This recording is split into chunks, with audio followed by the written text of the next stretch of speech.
দেখো, জীবনটা সত্যি বিলাসিতায় ভরপুর। কেউ সত্য বিলাসিতার জীবনের ছোঁয়া পায়, আবার কেউ বা করে অভিনয়।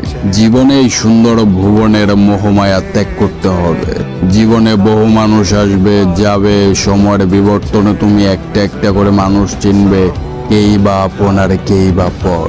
আমরা পুরুষ তো জীবনের বেশ কিছু সময় খুঁজি, খুব সুন্দর মেয়ের সুদর্শন মুখ, তাহার পরে কিছু সময় এলোমেলো, তাহার পরে গিয়ে শান্তি। এটা অবধারিত। ধাক্কা না খেলে তুমি কখনোই বুঝতে পারবে না, মানুষ চিনতে পারবে না, সময় চিনতে পারবে না, হার্ড সিচুয়েশন গুলো হ্যান্ডেল করতে পারবে না।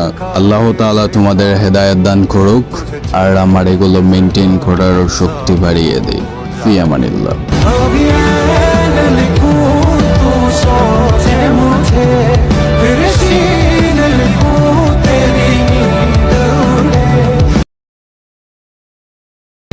মধ্যবিত্ত ছেলেদের চলাফেরা রাজাদের মতো হয়, কারণ তারা টাকা জমাইতে না, জীবন উপভোগ করতে পছন্দ করে।